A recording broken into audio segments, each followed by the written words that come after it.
觀眾朋友大家好，歡迎收看《防詐進化論》，假的真不了，帶你一起來拆解詐騙的假象。我們原本都會說呢，眼見為憑哦，就是自己看到的我們才相信。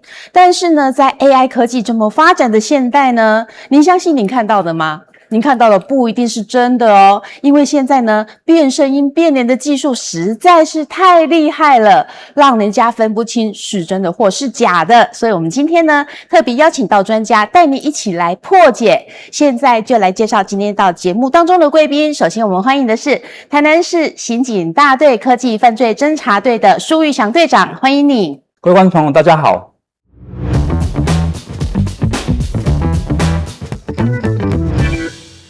好，接下來這位是長榮大學大眾傳播系的助理教授張英韶老師。是，觀眾朋友大家好，我是張英韶。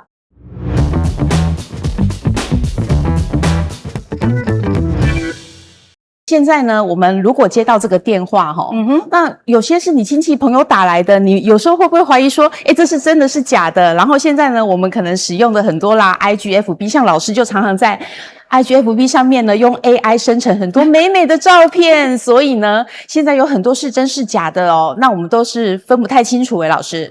沒有錯，現在的科技真的是大翻新啊！自從過去我們用的是 P 圖，那我們也知道很多的短影音，這些網紅主播呢，也是把 P 圖開很大，所以我們就會看到有一些說，忽然間壞掉了，關掉以後嚇死了，嚇死人，一個阿伯。對，那也就算了。我現在最常被我的朋友讚美，就說，英韶啊，你都不老越來越年輕我都偷笑，我都不敢跟人家見面了，因為網絡上看到的我都處理過。那過去我們處理圖片，但是現在再來不單是圖片，影像、聲音都可以被模擬，都可以被輕鬆處理哦。不一定要是多高段的高手，我覺得這才是未來我們真的要很注意的喲，日常生活裡哦。對啊，日常生活當中就很多了那我們要請教隊長，就是說現在聽說呢，只要你錄了3秒鐘，就可以把你的聲音模仿得惟妙惟肖，是不是真的啊？沒錯，其實現在因為 AI 技術的發達，利用 AI 深度學習的能力，它只要透過預先訓練好的一個模型，那我們將一個人的3秒鐘到10秒鐘的影像的聲音放進去之後呢 ，AI 就可以採集你的聲音、音調、語氣來模仿出你的聲音。那收集越多你的聲音的話，它模仿出來的聲音就會越像是你的，連你最親近的家人都有可能會被騙哦。對，沒錯。其實老師跟隊長，我們現在也有這個中嘉集團呢，也有這個叫做 AI 主播。對，小嘉，那其實他就是模仿我們主播的聲音嘛。然後進去之後呢，之後就是生成一個更漂亮的一個主播，更專業。你用更漂亮哦，我覺得更漂亮還沒關係，比較怕的是跟家裡頭的親戚長得一模一樣，然後他就跟你對話了。那這個對話的過程裡頭就跟你要錢了。那因為這是我們的親戚啊，我們的好友啊，我們信任的人啊，那我就把賬轉給他了。轉賬嘛，網銀啊，好容易轉啊，那錢就過去了，你怎麼辦？對啊，所以這個用在詐騙真的是不得了哦。所以接下來我們要請教隊長哦。隊長，其實現在呢，這個變臉的技術很厲害，對不對？你是不是可以現場跟我們示範一下？到底要怎麼去變臉，讓我們民眾來相信說，真的不是你的親家隨便他就變一個人。是，好，我們這邊有一段實作來給大家看，就是我們利用一個 GitHub 開源上的一個免費的程式哦，所有人都可以取到這個程式哦。那大家看到畫面上左手邊這個來源的地方呢，我們可以選擇要輸入的照片，那右邊呢，我們可以選擇要輸出的影片，它就可以做一個換臉的動作。那但是接下來我為大家實作的是，我們來展現一個把臉實際換到一個真實的一個鏡頭上面的一個相片。那我們先選擇一張照片。那我們第一張選擇的照片呢，是現在非常紅的 AI 的相關的馬斯克的照片。那我們選擇完馬斯克的照片之後呢，我們點選 Live。這時候呢，大家可以看到我們畫面中就把鏡頭中我的臉就變成了馬斯克的臉了。哇！那這個地方如果運用在投資詐欺上，他告訴你說馬斯克親自來跟你講這個投資，可以獲得很高的績效，是不是你會被詐騙呢？對呀，對。好，接下來不止像馬斯克，像現在世足非常的紅，我們也可以用姆巴佩的臉來做一段實作給大家看。大家看到姆巴佩的臉呢，也換到我的臉上了。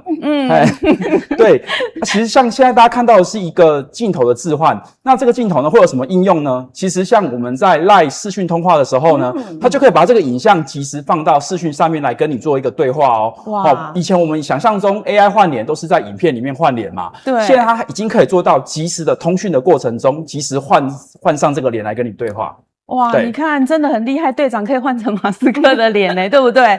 而且最重要，我覺得說可以換到 LINE，因為以前我们就說通電話我不相信你是誰，然後他就說那你開視訊嘛，結果現在連視訊都可以騙人呢，老師。啊，現在連視訊都可以騙，而且大家有沒有聽到剛剛我們隊長說到一個叫免費2個字，免費的，所以未來啊，在日常生活裡頭，只要你願意嘗試一下。練習一下這些免費的AI 資源，可能就變成一種被詐騙者使用的一個工具。那我自己呢，近日我常常有機會跟一些長輩在交流，在溝通，那我也會做一些展示，然後做一些分享。可是我現在最傷腦筋的就是到隔天，我還是會收到長輩傳過來，你一看就知道是AI 生成的影片，可是長輩都把它當真的，然後就在群組裡頭一些分享跟轉傳。那我覺得這是一件讓我很憂慮的事情。那我就不知道說我們現在是主動的防詐還是被動的防詐。所謂的被動是說，當有人被騙了。被騙了，然後來報警了，來報案了，那我們來處理，還是我們現在也很認真的在宣導怎麼樣去教我們的民眾可以去辨識、去理解、去警示。對，沒錯。其實在 AI 生成影像這一塊呢，我們除了事後的偵辦追查之外，其實我們最重要的是事前的預防。我們一定要學會去怎麼判斷這個影像是不是深偽影像。像我們剛才提到即時視訊的部分呢，就有幾個可以判斷的小技巧。因為現在即時置換臉呢，它需要非常大量的一個運算能力，所以呢，我們常常如果它在變換的過程中呢，因為臉部的遮擋或是臉部的轉動而造成破綻的時候，我們可以去觀察說它臉部周圍有沒有一些模糊或者是不明顯的地方。但是呢，還是要提醒觀眾朋友，因為科技的進步，運算能力會持續的上升，未來這些破綻呢，其實會完全被消弭掉。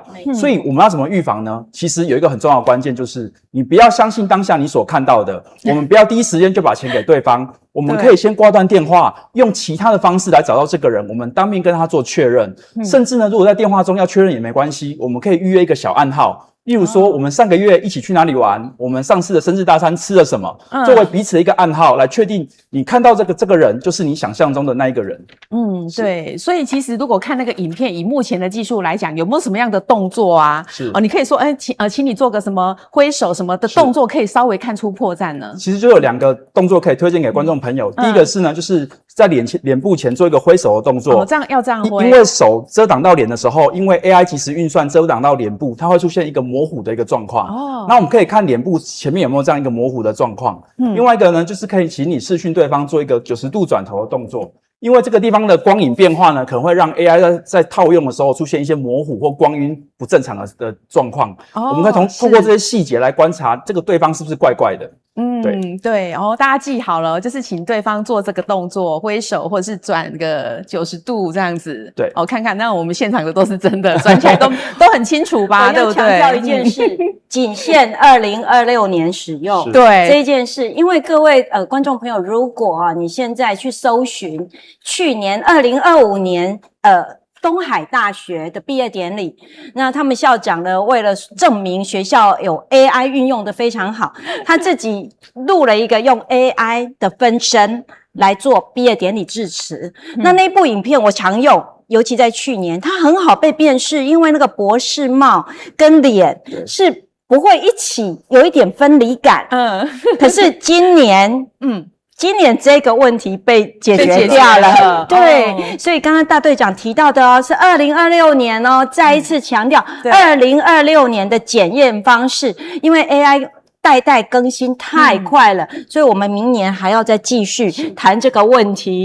因為道高一尺，魔高一賬。對啊，好，另外呢，我們要談到就是說，很多人都會在手機裡面要去投資嘛，对不對？隨時都看着說，哇，我怎麼又賺錢了，又賺錢了？結果很多人呢是陷入了這個詐騙的陷阱哦。你看到的都是假的數據啦，對不對，隊長？是的，沒錯。其實呢，現在很多假投資詐騙案件，他們手機裡面下載這個看盤的軟體呢，看起來界面非常的專業，它其實呢背後是一個完全就像一個筆記本一樣，它背後沒有連接到任何真實的股票或投資市場呢，它背後只是連接到詐騙集團的機房，他們可以輕易的在上面操控數字，來讓你認為說你的股票、你投資的標的有賺錢，實際上它後面都是一場空的騙局。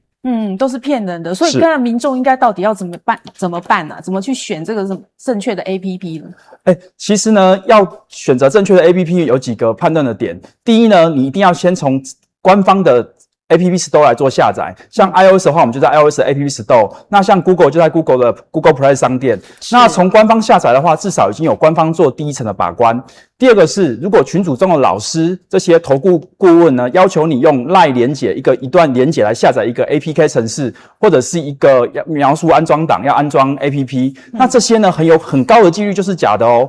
但是呢，也不是官方就一定是真的。其實以我們偵辦過的案例也發現到，既然有一些蘋果公司審核過上架軟體裡面，竟然隱藏了這些假投資的程式在裡面呢？官方的也會這樣子，是的，沒錯。所以大家在選擇這些 APP 的時候呢，除了要選擇從官方下載之外，第二個呢，我們可以到金管會的網站上面去查詢哪些投資公司它是經過金管會核准的 APP 或網站。這樣會有多一層保障哦。對，這真的很重要，因為一般我們民眾都會能說啊，這是官方的嘛，官方的一定安全。但是現在呢，根據我們實際上的經驗呢，並不是這樣子，所以還是上金管會去查一查比較重要哈。那老師，您個人會投資這個嗎？我就說嘛，我就是投資小白，那我很保守，因為我們是領薪水的，又是固定的薪水，所以基本上誰要我連什麼，我都是不會連的。我要跟各位報告一下，我曾經收到一封信，告訴我獲選為聯合國的親善大使。獎金580萬美金，他問我是否願意接受這一份榮耀。老師，你真的很榮耀，人家詐騙集團會看中你，要之後我只要這一個表示你有這個能力耶。之後只要低於580萬的，我連看都不看。美金哦，美金啊！它下面就有一個連結，他說如果我願意接受的話，叫我點下去。一看到這個，我絕對不點，因為天下沒有白吃的午餐，我還是要講那一句話。對，而且剛剛其實我們大隊長有提到哦，很多時候我們看到的，你以為它是那個 APP， 其實它並不是啦，它就是 logo 長得很像嘛。比如說像剛 ChatGPT 剛出來沒多久，那很多長輩想下載 ChatGPT。點了半天拿給我看，我說這什麼啊？他就一看兩朵花長得很像那就點花了呀。所以這種真的我跟着勸各位大家如果說不能很確認的時候，第一時間不要急匆匆的。像我那580萬美金，我到現在信都還留着，當成一種可以當做教學使用。沒錯，那我就不敢點，也不願意去點，因為第一個我不相信啦那即便是58塊我也不相信。那再來就是很多的 APP， 我們要下載的時候，可能去請教一下左鄰右舍還有年輕人確認那一朵花是不是你以為的那一朵花。我們知道那個 ChatGPT 就是個花嘛，對。就根本就點錯了啊！另外呢，就是說大家都會使用這個社群嘛，對不對？那包括什麼 LINE 啊、FB 啊、IG 啊等等，其實也經常可能會被人家騙走這個賬號。像我個人就是有一個案例，有一天我突然間接到朋友電話說：“哎，你很缺錢嗎？為什麼跟我們每個人都要借2萬塊呢？”原來我的 FB 跟 IG 被盜了，然後他們就一直從那邊通訊，跟我裡面的朋友每個人都跟他借2萬。結果我馬上趕快把它更改賬號嘛，賬號密碼那個我還算是馬上知道的。要是可能很久知道的，可能很多人會被騙了，會被騙錢。但是不是我借的，哇，這是真的很糟糕。所以其實這種，我要請教一下隊長，像類似這種賬號被盜的狀況，是不是非常非常的多？沒錯。那其實呢，賬號被盜呢，不是因為駭客他的技術通常有多高深，我們常見的都是自己不小心把自己的賬號密碼交出去了。哦，是這樣嗎？是的，我們舉例來說，像大家在很多社群裡面啊，就會看到有人 po 說，我家女兒要參加什麼畫畫的票選活動，希望大家一起幫我登入投票。那大家就想說左鄰右舍的女兒要參加比賽，我們一定要支持她，對不对？我們自己認識的小孩子一定要支持她，然後我們就上去登入自己的賬號做投票了。可是你有沒有想過，其實這個投票連結它是一個假網址，它的目的是要騙你的賬號密碼還有認證碼。很多人都不知道，就在這個過程中把自己的賬號密碼交出去了。那你一旦交出去了之後呢，你的賬號就會成為騙下一個你的親朋好友的來源。隊長，你這樣一講，我真的突然間想到，真的有，就是我們公司有一個同事，他的子女去參加跳舞比賽，对，然後就請我們就是點進去幫他按，然後這樣子我們現場很多記者、攝影師也都有被要求要拜托啦，是被拜托說幫他點讚，是有可能就是那個時候之後我就是接到這個了，對，沒錯，原來是這個管道，我一直想不通到底為什麼，我說我不可能把我的賬號給人家。另外還有一個夏令營的報名是。对，尤其像我們有孩子的，我們很容易寒暑假或者是有一些所謂的學習課程，然後我們就會很想幫孩子報名，結果點進去填了半天，好一點的就是說可能是報名的網站有被入侵，那另外一種是根本連這個活動都沒有，你點完了以後啥都沒有。最近夏令營又要開始對，所以這個也是一個很容易，就是刚剛如大隊長說，我們把資料交付。有時候我們根本不以為意，就以為說是網頁出錯啦，或者是什麼報名沒成功再報一次，對，然後資料就沒了，所以要很小心。对，沒錯。那隊長，就其實你說我自己要把賬號密碼給人家，我不可能嘛。就像你剛才講的，就是那種被騙不小心的狀況，把自己的賬號密碼給洩露了。那通常還有哪些狀況可能會發生這種情形呢？其實我們遇過最常都是主動把自己賬號密碼交出去這樣的一個情境因為它會營造很多種適合你生活中的情境，像剛才老師提到的夏令營報名投票這種各種都是，它的情境會讓你營造的，你只是登入一個賬號去做一個賬號認證的動作，可是你不知道背後連結其實是把賬號密碼交出去。還有一種就是告訴你要按進去連結以後，它才會把投資理財的資訊告訴你，給你報明白。對，其實要判斷這種類型的網頁，還有一個就是除了賬號密碼之外呢，下方會有一個認證碼。我們正常登錄的時候，其實你不需要把認證碼在同一個畫面做輸入嘛。那這種假網頁呢，它很常就會把你的認證碼也放在下方。你輸入完賬號密碼之後呢，它立刻跟你索取認證碼。那這個動作呢，就是它嘗試已經在登入你的賬號了。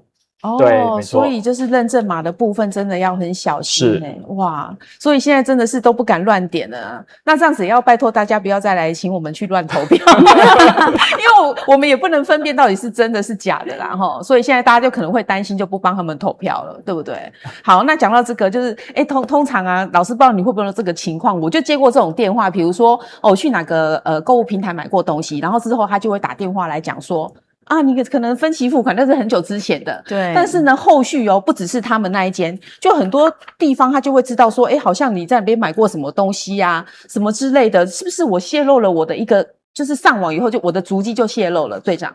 是，其實呢，上網洩露這個部分分兩個層面來講。第一個是剛才主持人所提到的上網購物的部分，因為現在我們遇過一些案例，就是有一些網購公司，他們不小心把我們的訂購資料外洩了。那詐騙集團呢，就會利用這樣的資訊來跟你做一個二次的詐騙，包含說，你訂購了什麼樣的商品，那因為程序出錯，你原本訂1瓶變成訂了24瓶。對。那我們現在為了退費給你，請你到提款機去按解除分期付款。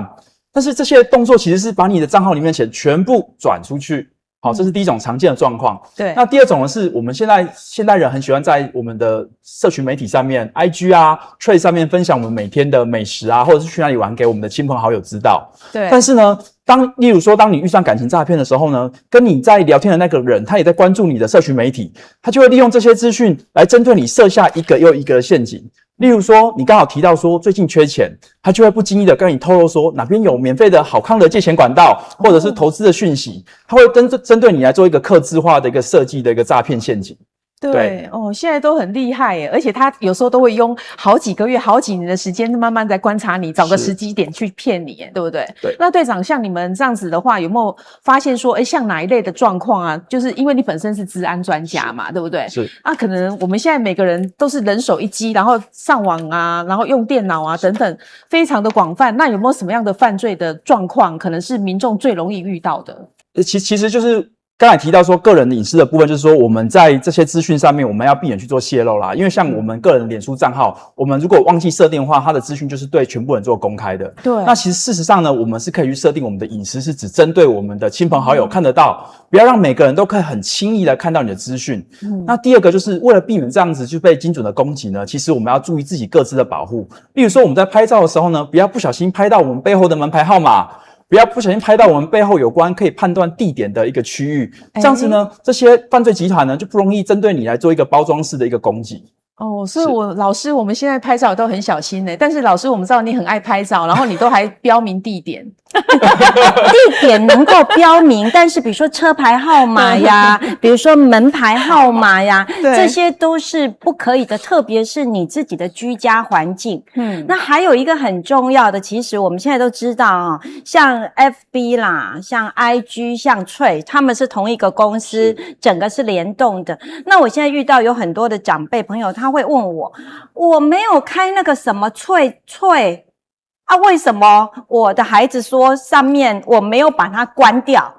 我說因為你可能有關你的 FB， 可是你那一邊卻沒有關它，他們會聯動哦，他們是聯動的。那當然更多的朋友是連 FB 的隱私權都沒有去關注。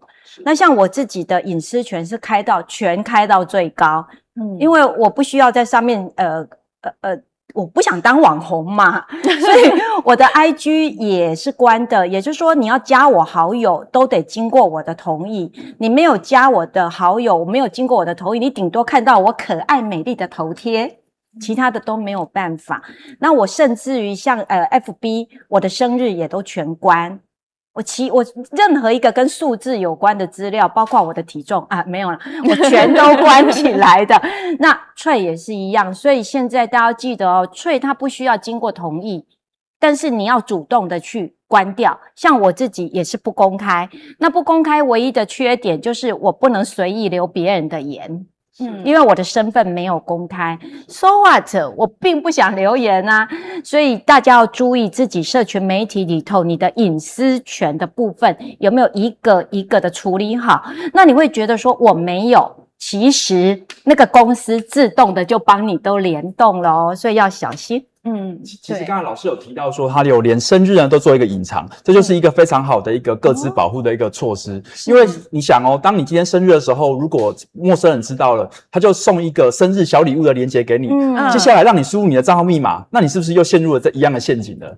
對，他是說，你今天你生日，我們有一個大禮包送給你，可以免費領星巴克3杯，對不對？那你就要輸入你的 LINE 賬號或 FB 賬號來做領取。那你就很容易就被詐騙了。對啊，現在的 LINE 它都還會提醒你，如果你自己有設定那個你的生日是什麼時候，然後你還可以透過 LINE 裡面的 LINE Pay 啊，買東西送給你的朋友。沒錯。對，但是這個可能就是隊長這樣子也是會產生那個有人就是利用這種你剛講的。對，沒錯。大禮包所以你收到的可能也是詐騙的包裹。對啊，他有可能真的送你一個小小的禮物，但是他背後是要騙你的賬號或騙你的個資。對，所以這種狀況其實現在都蠻常遇到的。是的。哇，那你們偵辦這個真的蠻辛苦的。是。對，而且我覺得說，因為詐騙集團他們其實現在就是說還有 AI， 所以他們的科技加上科技越來越發達，所以對你們來講，你們要偵破這些是不是都越來越困難？是的，但是我們也會盡力的去朝每個案件來做偵破，這樣子都會繼續的齁。好，那隊長，你是不是有什麼要建議我們觀眾朋友，平常到底要怎麼樣好好保護我們自己個人的一些賬號啦，或者是我們自己的個資不要外洩？因為通常像你剛剛講的那個東西，我自己就不曉得。是的，我常常在做防詐結果我竟然是這樣子被詐的。是的。我們舉例來說呢，像 LINE 賬號呢，各位觀眾朋友可以現在拿起手機跟着我們做一個操作試試看。好，大家開啟 LINE 賬號之後，右上角有一個箭頭，一個齒輪的符號，大家點開之後呢，點選我的賬號，點開我的賬號之後呢，裡面就有一個允許至其他裝置登錄這個選項。很多人呢，這個選項其實都忘記打開。好，那我們把這個東西把它關閉掉呢，其實就不會有其他裝置來登入你的賬號的問題了。那其實呢，它下面還有一個網頁登入雙重認證。像我們剛才提到說，有一些假網站會騙你的賬號碼，那它騙了你的賬號之後呢，它就會拿到其他地方做一個賬號登入的動作。當你把這個功能開起來之後呢，其他地方要登入你的賬號的時候呢，你的手機就會跳出警示，問你要不要允許在其他地方做登入。這時候呢，你就可以去判斷說，我剛才明明就沒有在其他地方登入啊，那怎麼會跳出這樣的訊息呢？是不是被盜用了？你就可以很及時的把它拒絕掉，就不會被你的賬號就不會被盜用了。好，那另外呢，其實下方呢還有一個東西可以判斷，就是登入中的裝置。其實呢，我們常常大家都是一隻手機登入使用LINE賬號而已。對，那有時候也會用在電腦上面。对，但是我們從登入中的裝置裡面就可以看到說，你的賬號目前登入在多少設備上面。那如果今天你是用蘋果的手機，結果在登入中的裝置裡面看到一個 Android 設備，那我們是不是應該覺得，怎麼我的賬號是不是有被其他人用過了？要懷疑哦。對，這時候我們就趕快去把登入中的其他裝置做登出的动作，然後并且來改賬號密碼來保護我們的賬號。對，除了 LINE 之外，其實像 FB 上面也有相同的設定，可以做一個參考。對，FB、IG 也都有。是的，沒錯。對，所以這一點，老師，我就是覺得很多人像我們啊，我個人就是說，可能當初買手機辦好之後，人家幫我設定好了，我就這樣一直沿用，都沒有去注意到這個點。我連我的密碼都忘記了。不過我剛剛就是我們隊長在講的時候，我也拿起我的手機，我發現我的手機的版本，我的軟體版本跟隊長的可能不太一樣。那我就想請教一下，我能不能看到了有那個派出所有警察哥哥姐姐在的地方，我就走進去，請你們幫我的忙。這當然是可以的，這個也是可以嗎？沒錯。我覺得這個可能更實在哈。是的，因為太多的長輩，尤其可能沒有跟晚輩住在一起，那有些晚輩呢，也科技力沒有那麼強，是的，耐性也不一定很好。那所以我們是不是就是可以麻煩我們的長輩出門散步的時候，如果有看到警察局、派出所，我們都真的可以勇敢的走進去，对不對？是的，沒錯。你要不要再喊一下？你好，歡迎。對啊，就是各位觀眾朋友，如果你們不會設定的話，可以向我們檢察機關來尋求幫助，看要怎麼去設定這樣保護你的裝置。那另外呢，也可以關注我們台南市政府警察局的臉書，我們會在上面分享一些防詐的小撇步，一些防詐的案例，讓大家做一些生活的提醒，不要不小心落入了詐騙集團的陷阱。對，真的，因為走進派出所，對我们過去有點年齡的人來講是覺得不代誌，那現在這個防詐就是一個最重要的代誌，我們一定要呼籲我們所有的這個觀眾朋友真的就走進去沒關係，那了不起就進去說辛苦了，然後就請你們幫我們檢查一下啦，我們真的不知道我們是不是開的真的很好嘛，這個沒錯。那除了平常這種狀況可以到派出所尋求幫助之外，當你接到一些陌生的電話，試圖要去詐騙你，但是你無法判斷的時候呢，你也可以用相同方式到鄰近的派出所尋求幫助，或者是直接拿起電話撥打165反詐騙專線來諮詢。我們線上的員警都會及時來跟大家做解答，避免大家被騙。對，那這樣子老師算幫我們爭取到嗎？其實應該本來就有，我只是覺得在只是很多人不好意思，像我們就會覺得說人用一個手機就不一樣，就更小他一邊和你不用啊，那就跟你拍誰公跟你不一樣。其實我真要講的最後一個很重要，對我自己來講，我有一次打了165，就我發現連我要問什麼我都弄不太講得不太清楚，對方就問我說，那我如果有收到的訊息，說不定可以就找人先幫我看一下，對，沒錯，對，然後我就想說所以現在我得到答案了。是的，對，就是反正我們的警察都是很熱心要幫我們，就走進去沒關係，對，不要怕，對，不要怕丟臉。好，那我們今天真的很感謝兩位貴賓到節目當中，所以呢，我們的觀眾朋友，你今天知道說這個可能詐騙啊、變身啊、變臉技術這麼厲害，不要再被騙了啦哈。然後如果真的自己有什麼問題，不要不好意思，就是走進去警察局詢問我們的警察同仁，很願意幫助大家的，對不對？是的，好。再次謝謝兩位貴賓，也謝謝觀眾朋友收看，那我們下回再見囉，拜拜。